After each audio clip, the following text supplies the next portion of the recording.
আসসালামু আলাইকুম। দ্বিতীয় শ্রেণীর শিক্ষার্থীরা কেমন আছো? আশা করি সবাইকে নিয়ে আল্লাহর রহমতে ভালো আছো।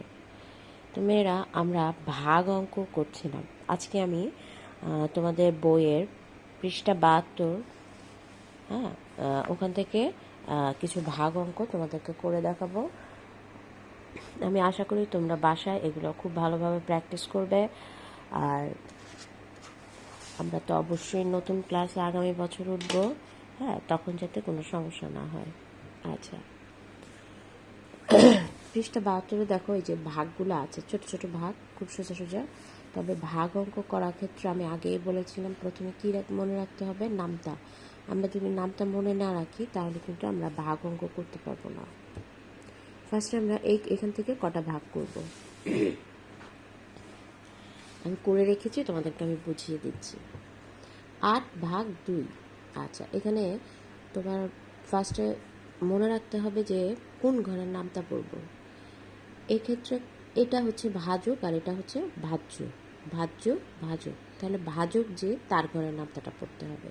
তাহলে আমি কত ঘরের নামতা পড়বো? 2-এর ঘরের নামতা। তাহলে পড়ো, 2 একে 2, 2 দুগুণে 4, 3 দুগুণে 6, 4 দুগুণে 8।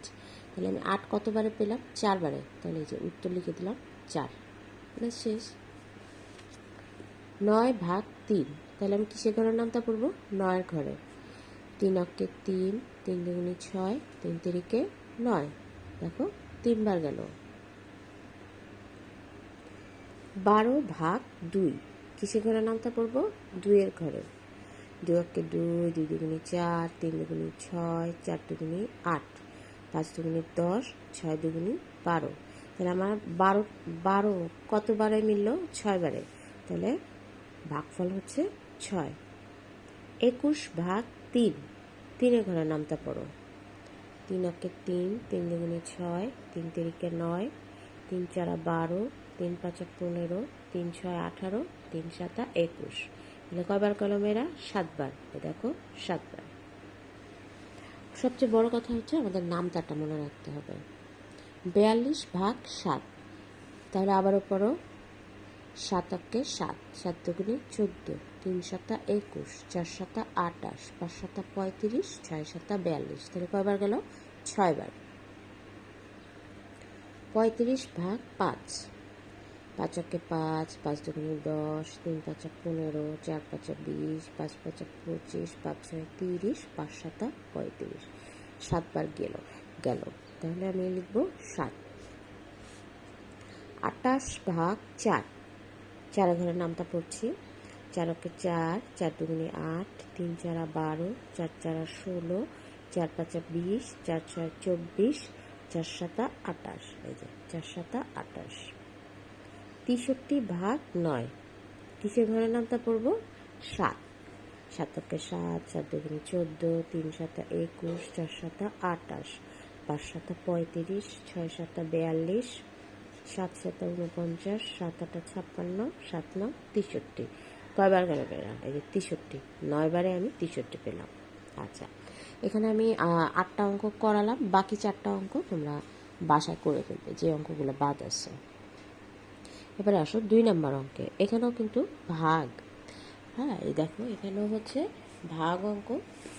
তবে এই ভাগগুলো এভাবে না করে এভাবে সাজিয়ে করেছে।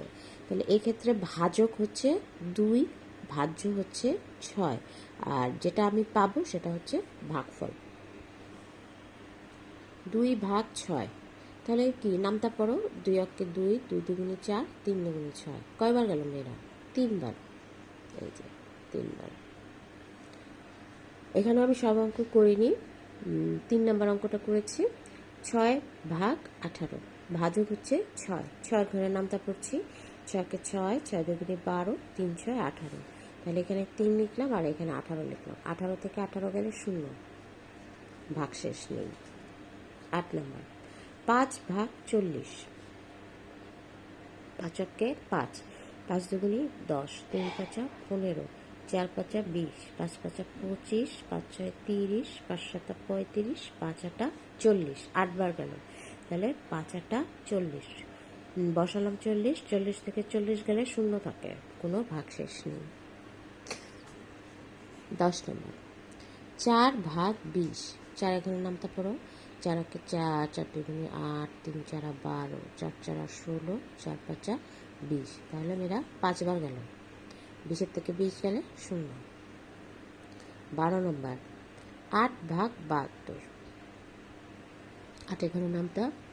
8 একে 8, 8 দুগুণে 16, 3 8 24, 4 8 32, 5 8 40, 6 8 48, 7 8 56, 8 8 64, 8 9 72। তাহলে মেয়েরা 9 বার গেল, তাহলে 72 থেকে 72 গেলে 0, এক্ষেত্রেও কোনো ভাগশেষ নেই। তাহলে মেয়েরা এই যে আমরা ভাগ অঙ্কগুলো করলাম, আমি আশা করি যে তোমরা বুঝতে পেরেছো কিভাবে আমরা নামতা পড়ে ভাগগুলো শেষ করব। এবারে আসো 3 নম্বর 8টি আম 2 জনকে সমানভাবে ভাগ করে দেয়া হলো, প্রত্যেকে কয়টি করে আম পাবে? আচ্ছা, আমরা তো এর আগে অঙ্কগুলোতে করেছি যে কিভাবে আমরা এই ভাগগুলো করব। মানে 8টা আম 2 জনকে দিতে বলছে, আর কি করতে বলছে, 2 জনই যাতে সমানভাবে পায়। আর এক্ষেত্রে ভাগ হবে, আমরা গাণিতিক বাক্য লিখেও ভাগটা করে ফেলতে পারি, আবার এভাবেও লিখতে পারি যে প্রত্যেকে আম পাবে 8 ভাগ 2। তাহলে আমি যদি 2 এর ঘরের নামটা পড়ি, 2 একে 2, 2 দুগুণে 4, 3 দুগুণে 6, 4 দুগুণে 8, 4 বার যাবে, এই যে 4টি। তাহলে কি প্রত্যেকে 4টি করে আম পাবে। 4 নম্বর 24টি লজেন্স 4 জনকে সমানভাবে ভাগ করে দেয়া হলো, প্রত্যেকে কয়টি করে লজেন্স পাবে? আচ্ছা, 24টা লজেন্স কয়জনকে ভাগ করে দিয়েছে? 4 জনকে। তাহলে প্রত্যেকে কয়জন পাবে? তাহলে দেখো প্রত্যেকে লজেন্স পাবে 24 ভাগ 4। আমরা যদি 4 ঘরের নামটা পড়ি, 4 একে 4, 4 দুগুণে 8, 3 4 12, 4 4 16, 4 5 20, 4 6 24, 6 বারে পেলাম 24। তাহলে 4 6 24, 6টি করে, প্রত্যেকে কয়টি করে লজেন্স পাবে? 6টি করে লজেন্স পাবে। 27 টাকা 3 জনকে সমানভাবে ভাগ করে দেয়া হলো, প্রত্যেকে কত টাকা করে পাবে? আচ্ছা, এবারে হচ্ছে কয় টাকা ভাগ করেছে, কয় টাকা? 27 টাকা। কয়জনকে দিয়েছে? 3 জনকে। তাহলে প্রত্যেকে টাকা পাবে 27 ভাগ 3। আবারও আমরা 3 এর ঘরের নামটা পড়ি, 3 একে 3, 3 দুগুণে 6, 3 তিরিকে 9, 3 4 12, 3 5 15, 3 6 18, 3 7 21, 3 8 24, 3 9 27।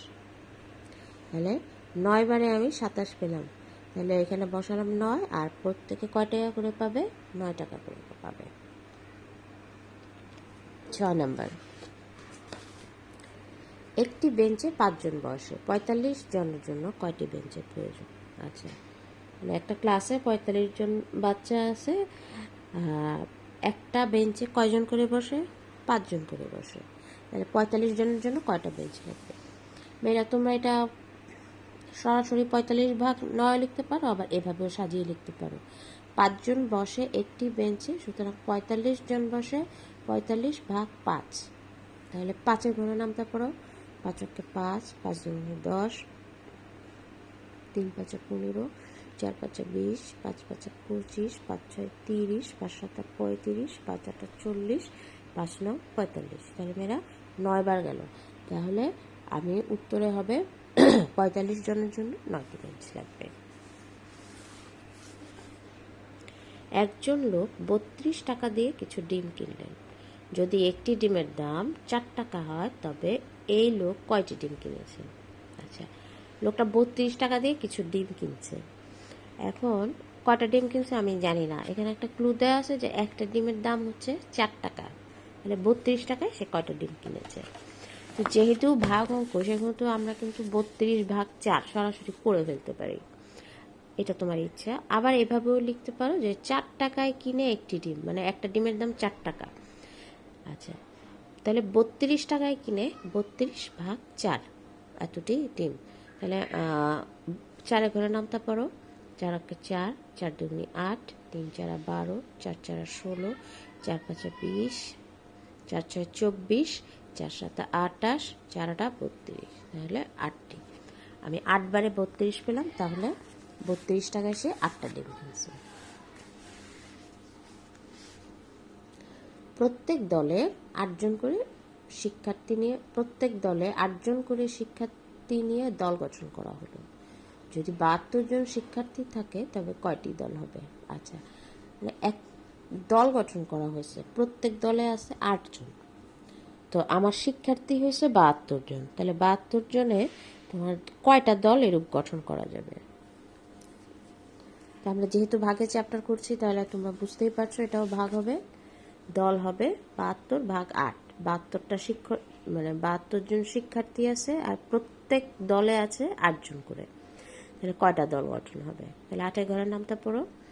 8 × 8, 8 × 2 = 16, 3 × 8 = 24, 4 × 8 = 32, 5 × 8 = 40, 6 × 8 = 48, 7 × 8 = 56, 8 × 8 = 64, 8 নং 72। তাহলে 9 বারে পেলাম, তাহলে 9টি। তাহলে 72 জন শিক্ষার্থী নিয়ে 9টি দল গঠন করা যাবে। 9, একজন শিক্ষার্থী 54 পৃষ্ঠার একটি বই পড়ছে। যদি সে একদিনে 6 পৃষ্ঠা পড়ে তবে এই বই পড়ে শেষ করতে তার কয়দিন সময় লাগবে? আচ্ছা, 6 পৃষ্ঠা পড়ছে কয়দিনে? একদিনে। তাহলে 54 পৃষ্ঠা পড়ে কয়দিনে? 6 পৃষ্ঠা পড়ে একদিনে। তাহলে 54 পৃষ্ঠা পড়ে 54 ভাগ 6। আমরা যদি 6 ঘরের নামটা পড়ি তাহলে আমি 9 বারে পাবো 6 নং 54। তাহলে 9 দিনে এক শিক্ষার্থী বইটি পড়ে শেষ করতে পারবে। তো মেয়েরা আজকে আমরা দেখো 9 নাম্বার পর্যন্ত করলাম। তো এখানে ভাগ সংক্রান্ত আরো 6টি সমস্যা আছে।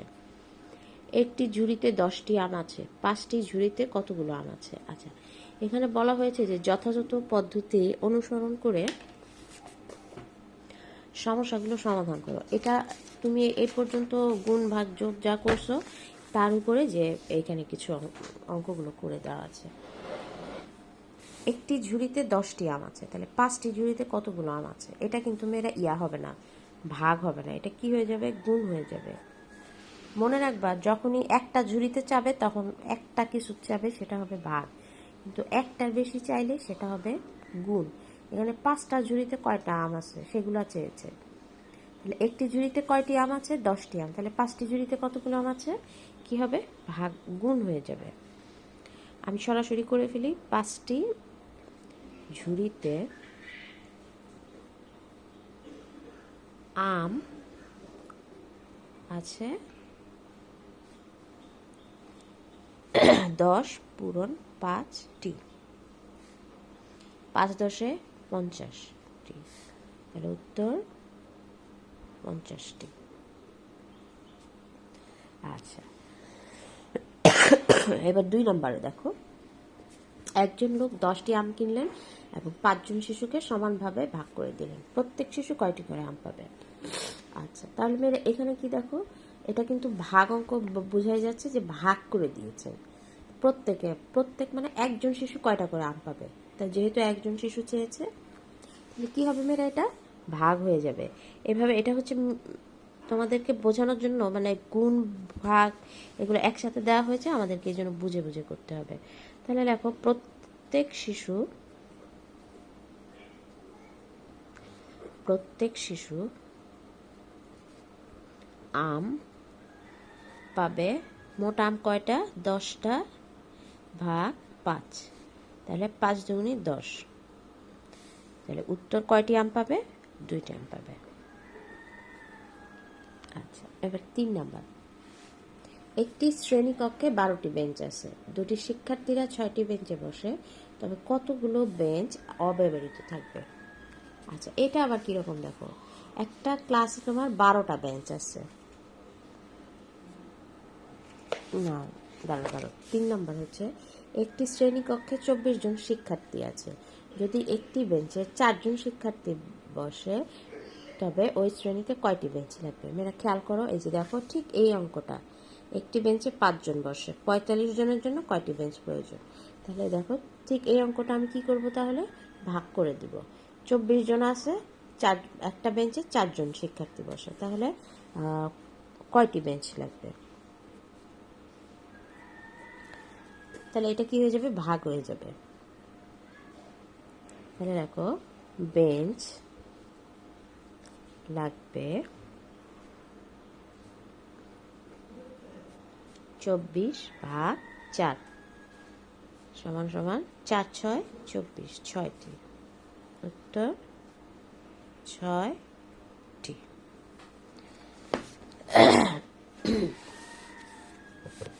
একটি শ্রেণীকক্ষে 12টি বেঞ্চ আছে। যদি শিক্ষার্থীরা 6টি বেঞ্চে বসে তবে কতগুলো বেঞ্চ অব্যবহৃত থাকবে? অব্যবহৃত মানে কি? যে দরকার নেই, ব্যবহার করতে হবে না, এটা কি হয়ে যাবে? বিয়োগ হয়ে যাবে। বুঝেছো? মানে 12টা বেঞ্চের মধ্যে 6টা বেঞ্চে বসে, তাহলে কয়টা বাকি থাকলো? ব্যাপারটা হচ্ছে ওই। তাহলে তুমি বিয়োগ করে দাও, বেঞ্চ অব্যবহৃত থাকবে। মোট কয়টা বেঞ্চ? 12টা। আর বসে কয়টায়? 6টায়। এতটি। 12 থেকে 6 গেলে 6টি। তাহলে 6টা বেঞ্চের কোনো দরকার নাই। তাহলে উত্তর 6টি। একটি প্যাকেটে 8টি বিস্কুট আছে। একজন বালিকা বিস্কুটের 2টি প্যাকেট কিনলো। সে মোট কতগুলো বিস্কুট কিনলো? আচ্ছা, এটা যোগ হবে, গুণও হয়ে যাবে। দেখো, একটা প্যাকেটে আছে 8টা বিস্কুট, একজন বালিকা বিস্কুটের 2টা প্যাকেট কিনলো, তাহলে সে মোট কতগুলো বিস্কুট কিনলো? তাহলে আমি বুঝতেই পারি, এটা আমরা গুণ করে ফেলি। আবার 8 যোগ 8, 2টা প্যাকেটে বিস্কুট আছে, 8 যোগ 8 সমান 16টি। আবার একটি প্যাকেটে বিস্কুট আছে 8টি, তাহলে 2টি প্যাকেটে বিস্কুট আছে 8 দুগুণী 16। আমি দুইভাবেই করতে পারি, আমি তোমাদেরকে যে কোনো একভাবে করে দিচ্ছি। সে মোট বিস্কুট কিনলো 8 পূরণ 2 সমান সমান 16টি। উত্তর 16টি। 6 নম্বর। একজনের 8টি বিস্কুট আছে। যদি সে একদিনে 2টি বিস্কুট খায় তবে সে কতদিনে বিস্কুটগুলো শেষ করতে পারবে? একদিনে খাইছে 2টা বিস্কুট, তাহলে 8টা বিস্কুট শেষ করতে তার কতদিন লাগবে? এটা কিন্তু মেয়েরা ভাগ হয়ে যাবে, ঠিক আছে? তাহলে 8টি বিস্কুট, সে কতদিনে বিস্কুটগুলো শেষ করতে পারবে? তাহলে বিস্কুট শেষ করবে 8/2 দিনে, সমান সমান 2 1 2, 2 দুগুণী 4, 3 দুগুণী 6, 4 দুগুণী 8, 4 দিনে। তাহলে সে 4 দিনে বিস্কুটগুলো শেষ করতে পারবে। আচ্ছা, তাহলে এগুলা হচ্ছে তোমার গুণ ভাগ সংক্রান্ত সমস্যাগুলো একসাথে করে দেওয়া হয়েছে। আমরা পড়ে পড়ে বুঝবো যে কোনটা গুণ কোনটা ভাগ। এখানে 11 নম্বর অঙ্ক আছে, গাণিতিক বাক্য 32/4। এর জন্য 2টি ভিন্ন ধরনের গাণিতিক সমস্যা তৈরি করো। তোমাকে একটা গাণিতিক সমস্যা তৈরি করছে এটা দিয়ে 32/4, মানে এরকম কথার 2টা অঙ্ক করতে বলছে।